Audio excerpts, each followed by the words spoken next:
March morning light caught the frost on the window and the bobcat that came every year. Barbara pressed her palm to the cold glass. A sob caught in her throat, silent and raw. A red arrow pointed to the worn collar, and a brass tag hiding a story she couldn't read. 8 straight years.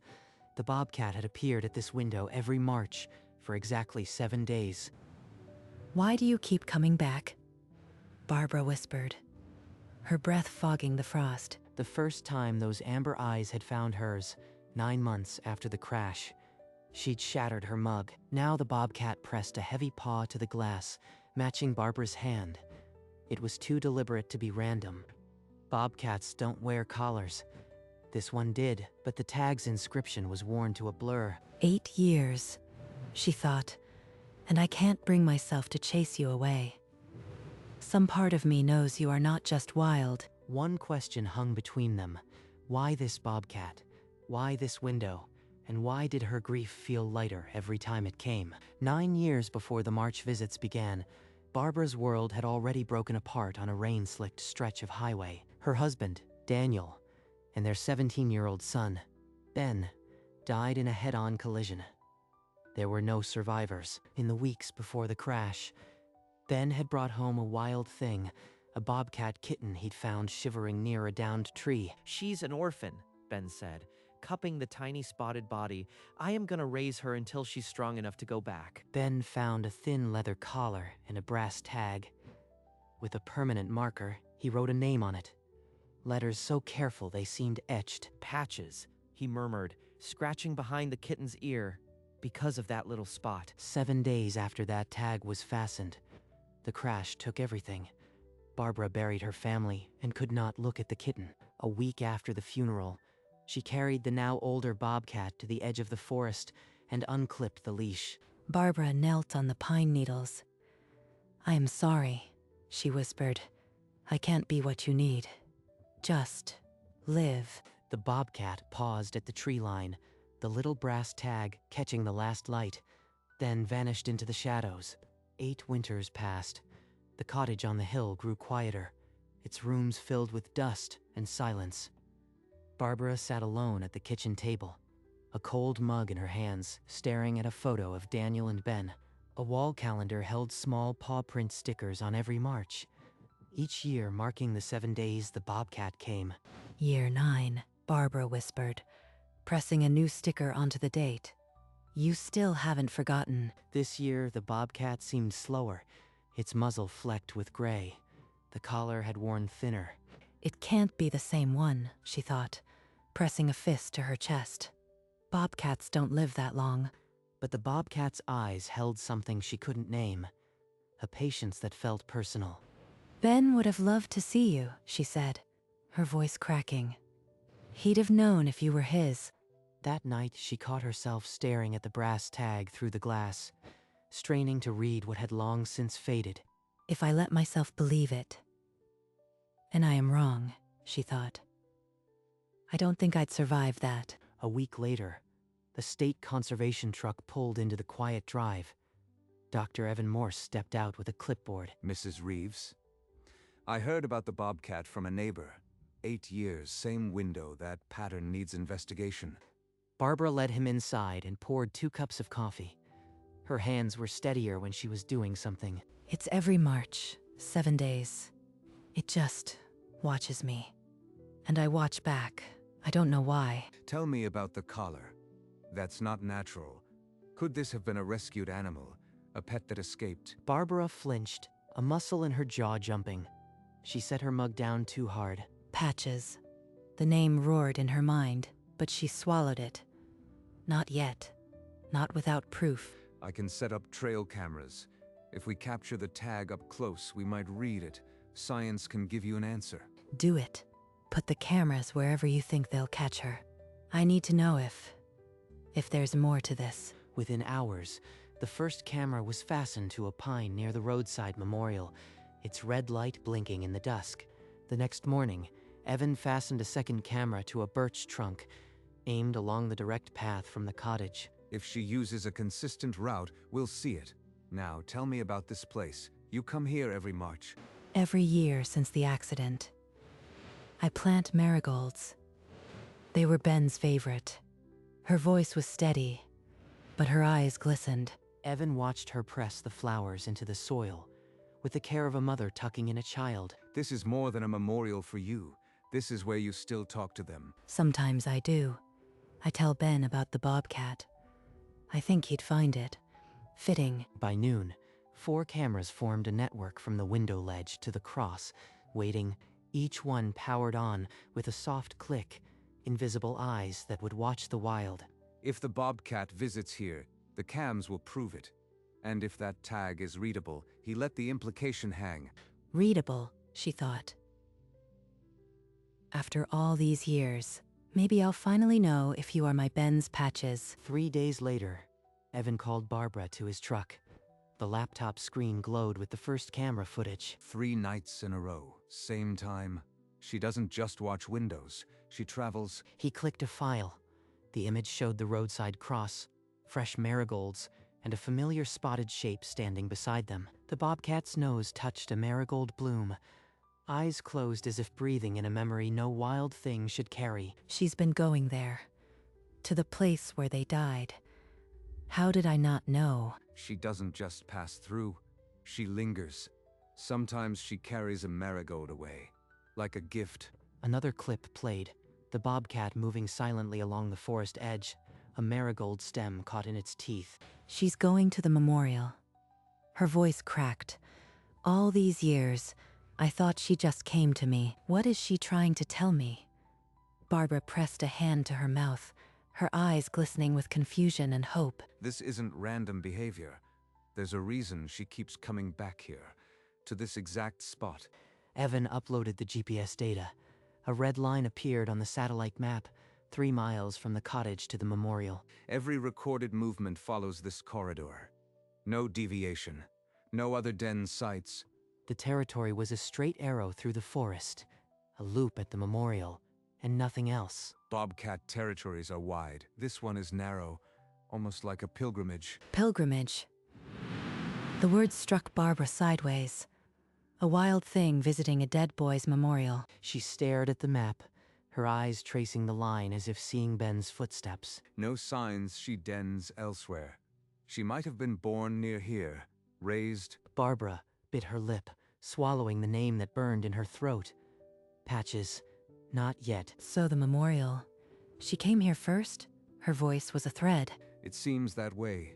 And if I am right, this isn't just instinct, it's memory. Barbara got home and went straight to Ben's old bedroom. She knelt beside a dusty box she hadn't opened in 9 years. 9 years, she breathed. But the photos still smell like his room. Her fingers found a snapshot. Ben holding the bobcat kitten, its brand new collar gleaming. That kitten was barely weaned. If I released it 9 years ago, it would be around 10 now. She counted. 9 years since the crash, 8 years of bobcat visits. The math tightened her throat. First pregnancy at 2, then every March for 7 days. The timing fits. The photo trembled. She stared at the shiny tag in the picture, then pictured the worn one outside her window. Patches. The name slipped out. Barely a sound, but it echoed in the silent room. Proof was still missing, but belief had taken root. She'd get that tag photographed, no matter what. The next morning, Barbara phoned Evan. Her voice was raw but focused. I need your help with something specific. The tag on her collar. Can we get a close-up photo? I can rig a zoom lens near the window. If she turns the right way, we might read it. Within an hour, a camera was clamped to the sill, aimed at the exact spot the bobcat always sat. The first capture arrived. The bobcat mid-gaze, but the tag was a blur of motion. Just a brass smudge. Blurred. Of course. I need her to stay still, just for a fraction longer. Evan, I never told you. My son, Ben. He raised a bobcat kitten 9 years ago. I released her myself. You think this is her, after all this time? Evan's tone was careful, but his eyes widened. I need proof. If that tag says what I think it does, I'll know. She's been coming home, Evan. Evan nodded, resetting the camera for a higher burst rate.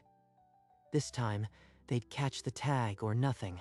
At dawn, the high-speed camera clicked again, catching the Bobcat mid-step, the brass tag swinging forward. Got it. Evan pulled the file onto his laptop and zoomed in. The tag's finally facing us. He applied a digital filter. The metal smoothed, and 2 letters emerged through the wear. A P and an A. That's all that's left. Years of weather wiped the rest clean. He turned the screen toward Barbara. Barbara stared at the A, and the years collapsed. That loop, Ben had drawn it on every card he ever made her. Ben's A. He wrote it with a little curl at the bottom, like a tiny smile. She pressed her hand to her mouth, hiding the name that trembled on her lips. Evan didn't need to know. Thank you. I need a moment. She fled to the window before the tears fell. Outside, the Bobcat had vanished, but the morning light caught the frost just right, haloing the empty glass. Patches, you came back. After all these years, he sent you home. After Evan left, Barbara went back to Ben's room and opened the closet she hadn't touched in years. She found the leather-bound journal under a stack of old jeans. The page she needed was halfway through. Ben had written, "I am naming her Patches because of the spot behind her ear." The same curly A. That tiny smile loop. He'd named her right here in these pages. A tear dropped onto the page, smearing the ink just below the little paw print doodle Ben had drawn. Patches. She said the name aloud, her voice cracking. You've been wearing his writing all these years. She pressed the journal to her chest and reached for the framed photo of Ben on the nightstand. Oh, Ben. She found me. She's been visiting you this whole time. You sent her, didn't you? I don't need the tag to prove it, but the world might. I need to show Evan the full name. She wasn't going to sit with this grief anymore. She was going to build something that would last. Barbara called Evan before dawn. Her voice left no room for doubt. He set up a high-speed camera at the precise angle where the tag would swing. Days passed. The Bobcat was cautious, always turning away as the shutter fired. Each evening, Evan scrolled past blurs, the tag always a smudge of brass. Then, on the 6th morning, she paused. The camera captured something clear. He stared at the screen for a full minute before he trusted his eyes. The file sat on his laptop. He didn't call Barbara, not yet, because he had seen the full name, and it matched what she'd been whispering. He needed her to see it in person. This couldn't be a phone call. He uploaded the image and drove toward her cottage in silence, the proof burning on the seat beside him. Evan set his laptop on the kitchen table. The screen glowed, but Barbara couldn't yet see the file. I need you to look at this in person, Evan said, turning the laptop. On the screen, a close-up of brass. The tag, worn thin, held a name in blue permanent marker. 7 letters, slightly uneven, with a tiny paw print beside them. Patches. Barbara inhaled, her hand hovering, not touching the screen. My Ben's handwriting. The loop on the P. The smile on the A. It's him. A sob tore from her chest. She didn't try to hold it in. It's her, Evan. The kitten he rescued. She's been wearing his mark all these years. Evan said nothing. He let the silence hold what words couldn't carry. Barbara pressed her palms to her cheeks, tears slipping through her fingers. The proof was real. She walked to the memorial that evening alone, the photo of the tag still burning behind her eyes. The marigolds she'd planted were still bright. The cross marked the spot where everything had ended, and where Patches kept vigil. She's been coming here just like I have, carrying flowers, remembering. She knelt and traced the letters of Ben's name on the cross. Then she said it aloud. I need to give her something, Ben. A place she can stay when she comes for you. The next morning, Evan found her at the cottage with lumber in her truck. Her eyes were clear. I'm building a shelter at the memorial. Evan, she needs a safe place, and I need to feel useful. That's more than a shelter. You're building her a home. She'll know who built it. Barbara picked up the first plank and walked toward the cross. Her grief was still there, but it was no longer idle. By sunset, The shelter's frame stood, raw wood against the fading light. The real test would come next March. Over the next 3 days, Barbara hammered and sawed beside Evan, her hands raw but steady. Needs to be low. Just enough to keep the wind off. Not so big she won't feel hidden. They layered the roof with old barn wood and packed the floor with dry straw from her shed. When the last nail was hammered, Barbara stepped back.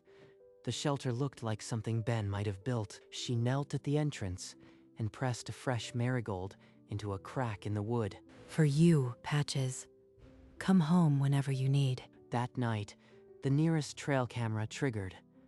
A familiar spotted shape paused at the shelter's opening. Patches lowered her head, sniffed the straw, then stepped inside. She circled 3 times, then settled onto the dry straw, her old collar catching the faint glow of the camera's infrared. At dawn, she was gone, but the marigold was still there, and the straw was warm. Winter passed. In March, Barbara sat on the bench she'd placed near the shelter, a new marigold in her lap. From the tree line, a familiar shape emerged. But this time, 2 smaller silhouettes followed. She didn't come alone. She brought others. Patches walked with purpose, her grown cubs flanking her, their spotted coats sleek and bright. She stopped at the shelter's entrance, looked back at her cubs, then led them inside. She's showing them this place. Like it matters to her. Like it's home. The cubs explored the straw, nudging each other, then settled beside their mother inside. Oh, Ben. She's bringing her family to you. They'll all know this spot now. She pressed the marigold to her chest, tears spilling again, but this time, she was smiling. At the memorial, a new rhythm was beginning. One Bobcat's loyalty passed to a new generation. The next afternoon, Barbara returned to the shelter. The cubs were tumbling in the grass while Patches watched from the shade. This is what peace feels like. Not the absence of pain, but enough joy to carry it. From her bag, she pulled the framed photo of Ben, the one with him holding the Bobcat kitten. I want her to see you, Ben. Maybe then she'll know I understand. She placed the photo just inside the shelter's opening, angled so the face caught the light. Patches rose and walked to the photo, her nose hovering over the glass. Then, slowly, she licked the glass. Once, twice, a low rumble rose from her chest. She remembers him. Oh, Ben, she remembers. Barbara's voice broke, and she didn't try to stop it. She sobbed, but it wasn't grief alone. It was a reconnection, a thread pulled tight after 9 years. Patches lay down beside the photo, and Barbara sat on the bench, watching the light change, feeling the weight lift. Years folded into one another. Barbara's hair turned white, and her hands grew slower. But she never missed a march. Each spring, Patches returned with new cubs, tiny, wobbly things that tumbled over the marigolds. The previous year's cubs now returned as adults, bringing mates and offspring of their own. 3 generations now. She's not just a visitor. She's the matriarch of this whole family. The memorial became a sanctuary, no longer just a place of loss, but a clearing full of life and quiet rustling. I don't mark the calendar anymore, Evan. They come when they're meant to. I just wait. Evan nodded, snapping a photo, not for science, but for his own memory of this improbable piece. Under the old oak, the Bobcats stretched in the sun. Grandmother, daughters, grandkids all wearing variations of the same spotted coat. Barbara no longer cried when they arrived. Instead, she pressed her palm to the old tag she kept in her pocket and smiled. The wind stirred the marigolds, and in the distance, a bobcat yipped, answered by others.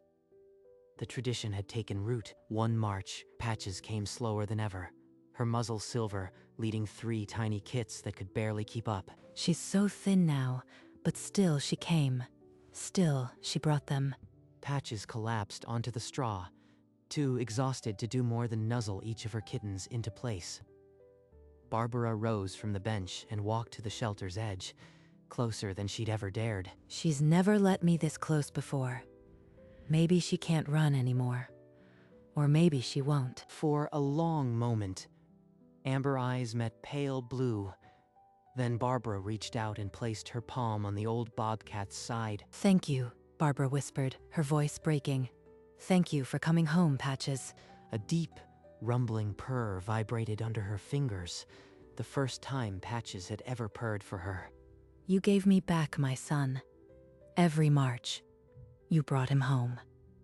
Barbara sobbed, her head bowed. The kittens nursed, unaware of the weight their mother had carried across the years to this patch of straw. The next March, Patches did not appear. 2 of her grown daughters led new litters straight to the shelter. They walked past the empty straw where their mother should have been, but they didn't hesitate. Inside, Barbara found the old leather collar. The brass tag still looped through the snapped strap. You wore it for over a decade, Patches. You never let it go. The letter's patches were worn smooth, but she could still trace them with her thumb. She looked out at the meadow, where the great-grandkids chased butterflies. She's still here. In every spot, every purr, Ben's kitten became a family. She pressed the tag to her heart, and for the first time, the grief felt like gratitude. Outside, the bobcats played on, carrying a loyalty older than they could know. The memorial was no longer a place of loss.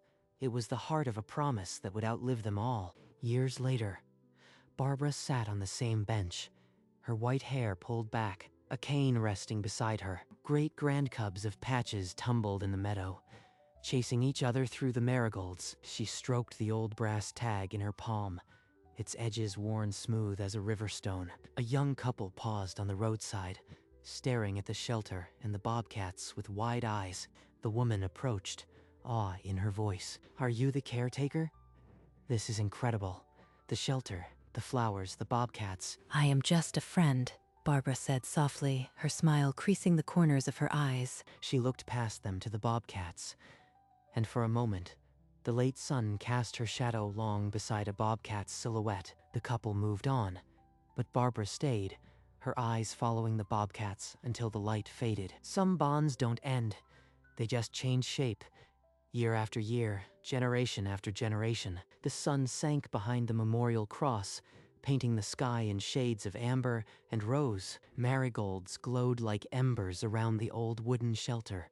Inside, a generation of bobcats rested in the straw, their spotted fur dappled by the fading light. Outside, others stretched lazily on the warm earth, tails flicking at the last insects. On the shelter wall, a small brass tag hung from a rusted hook, catching the sun's final glint. The letters' patches were barely visible, but the light remembered them. A gentle wind stirred the marigolds, and the bobcats lifted their heads as if called. No human figure lingered now, only the shelter, the flowers, and the wild ones. The same loyalty that began with a boy's kindness had become a pulse in the forest, and when the next March came, the bobcats would return, as they always had, as they always would.